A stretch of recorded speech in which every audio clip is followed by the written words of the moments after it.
विद्यार्थियों, श्री श्रेयस विद्यालय हिंदी माध्यम कक्षा चौथी विषय पर्यावरण, जिसमें अब हम पाठ 22 की शुरुआत करेंगे, जिसका नाम है पटोला। चलिए, पाटन शहर के सालवी बाड़े में रहने वाले मोक्षा और निर्मला का घर रेशम के रंग बिरंगी धागों से भरा रहता है।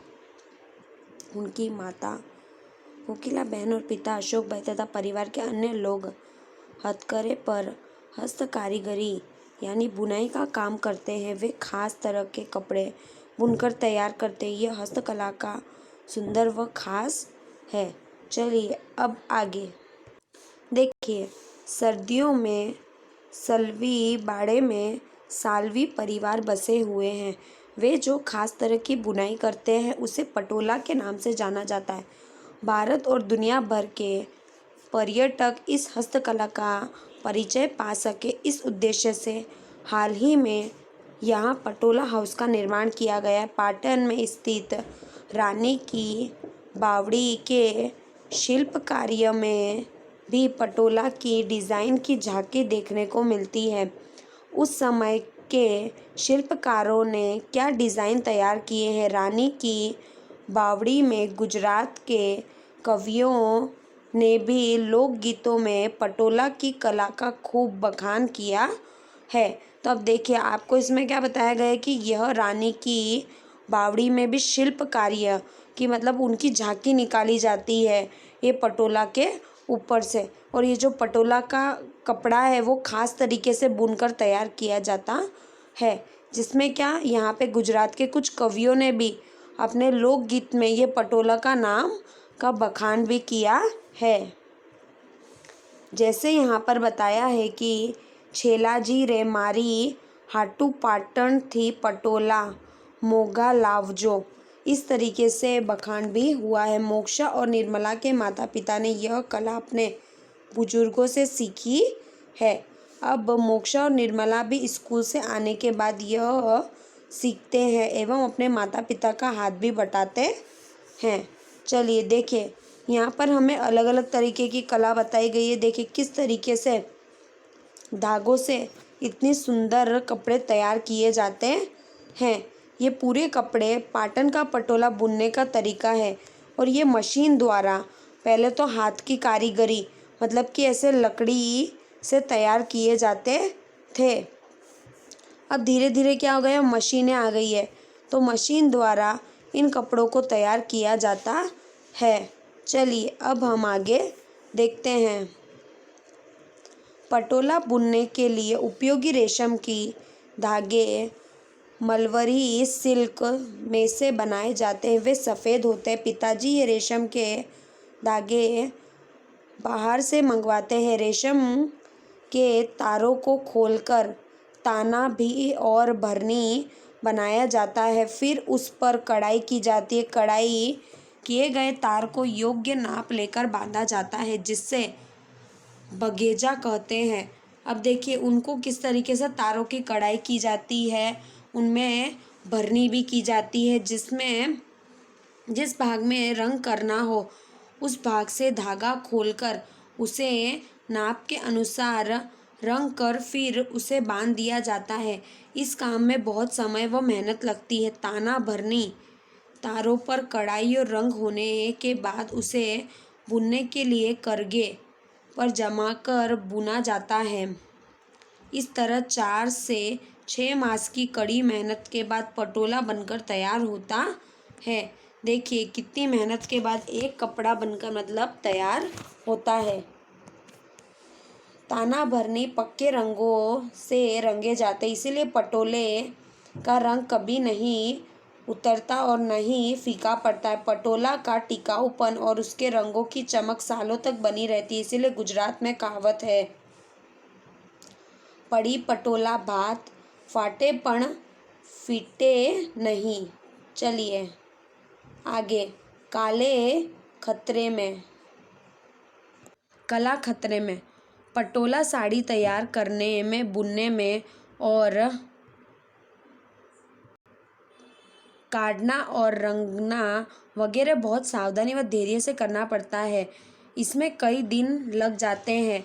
मलवारी सिल्क के तार व रंग बहुत महंगे मिलते हैं, इसलिए पटोला की साड़ी खूब ऊंचे दामों में बिकती है। प्राचीन समय से चलती आ रही हस्तकला से जुड़े 700 परिवारों में से केवल 3 परिवार ही पटोला बुनाई की इस अनमोल कला को जीवंत रखने के लिए संघर्ष कर रहे हैं। शेष सभी ने यह व्यवसाय छोड़ दिया है।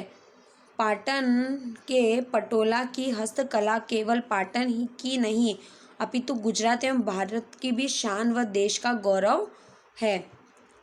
हमें पटोला साड़ी ऊंची कीमत देकर भी खरीदना चाहिए, जिससे इस अमूल्य और बेमिसाल हस्तकला को बचाया एवं जीवित रखा जा सके, क्योंकि यह हमारी प्राचीन विरासत एवं भारतीय संस्कृति की पहचान है। इसलिए हमें इस कला के कस्बियों की सहायता करनी चाहिए और लुप्त हो रही इस कला को बचाने और अपना योगदान देने के लिए, वरना यह कीमत कला हमेशा के लिए लुप्त हो जाएगी। देखिए अब आगे चर्चा कीजिए। मोक्षा और निर्मला अपने बच्चों को इस कला का हुनर सिखा पाएंगे? कॉपी में लिखिए। आपने कभी किसी को करघे पर कुछ बुनते हुए देखा है? वे क्या बुनते हैं और कहाँ बुनते हैं? साड़ी के धागों को रंगा जाता है। क्या आप किसी और चीज़ के बारे में जानते हैं जिसे रंगा जाता है? क्या आप कोई ऐसा काम जानते हैं जो एक ही जगह में बहुत सारे लोग करते हैं? वो कौन सी चीज़ें बनाते हैं?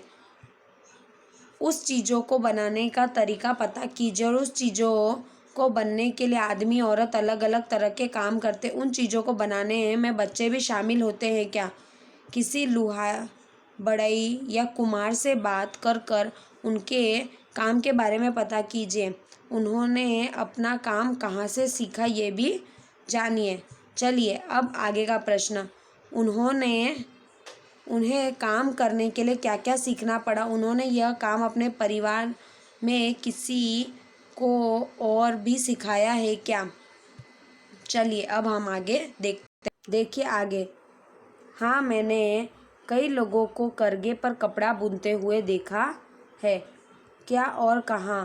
टीवी के डिस्कवरी चैनल पर आ रहे एक कार्यक्रम में देखा है। चलिए अब आगे।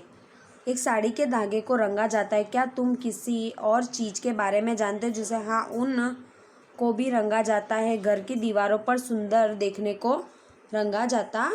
आगे का प्रश्न। हाँ, मेरे गांव जहाँ मेरे दादाजी रहते हैं वहाँ एक बस्ती है। सारे लोग मिट्टी के बर्तन बनाते हैं। क्या वे चीज़ तैयार करते हैं? हाँ, वे मिट्टी के बर्तन तैयार करते हैं।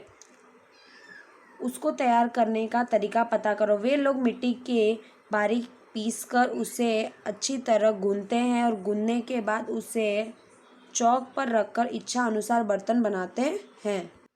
उसके बाद गीले बने हुए बर्तन को धूप में सुखाने पर उन्हें पकाया जाता है और उसके बाद उसे सुंदर रंगों से रंगा जाता है। अब आगे। उस आदमी को बनाने के लिए आदमी और औरत की तरह अलग तरह के काम करते हैं। हाँ, बर्तन बनाते हैं तो औरत उसे धूप में सुखाने का काम करती है। देखिए। किसी लुहार व बढ़ई कुम्हार से बातचीत कर पता करो कि काम कहाँ से सीखा था। मैंने एक कुम्हार से बातचीत की। उसने पूछा गया प्रश्न नामांकित है। उन्होंने अपना काम कहाँ से सीखा था? बुजुर्गों से सीखा था। ये काम क्या क्या ये सीखने पड़ती है? उनके काम के लिए मिट्टी को अच्छी तरह पीसना, गूंदना, चौक चलाना, उसे मिट्टी के बर्तन को विभिन्न आकार देना और पकाना पड़ता है। चलिए अब आगे देखिए। क्या उन्होंने अपना काम अपने परिवार में किसी और को भी सिखाया? हाँ, उन्होंने अपने बच्चों को भी सिखाया। देखिए प्रश्न 5। नीचे की तालिका में कुछ कामों की सूची दी गई है। क्या तुम ऐसे लोगों को जानते हो जो ये काम जानते हैं? उन लोगों के नाम लिखो और पता करो उन्होंने ये काम कहाँ से सीखा है। देखिए इस तरीके से। कपड़ों की बुनाई के लिए प्रसाद और वाणी के अम्मा अप्पा अपने परिवार से सीखा है। खाना पकाना विवेक सिंह। होटल प्रबंध संस्था में साइकिल रिपेयर करने वाला राजकुमार दास अपने परिवार के बड़ों से। और हवाई जहाज उड़ाने के लिए राजहंस ने। फ्लाइंग क्लब से। उसके बाद में सिलाई कढ़ाई सुकुमारी देवी ने अपने बड़ों से। गाना गाना लता मंगेशकर अपने पिताजी से। जूते बजना सुरेश कुमार अपने बड़ों से। पतंग उड़ाना रवि अपने बड़े भाई से सीखा है। इस तरीके से आपको यहाँ पर लिखना है, ठीक है। खेती करना राजू ने अपने पिताजी से सीखा है। उसके बाद में बाल काटना मोहन ने अपने चाचा से सीखा है, ठीक है। इस तरीके का आखिरी है। चलिए, अब आपका ये पाठ यहाँ पे पटोला समाप्त होता है। जितने भी प्रश्नों के उत्तर हैं वो आपको आपकी किताब में और कॉपी में लिखना है, ठीक है।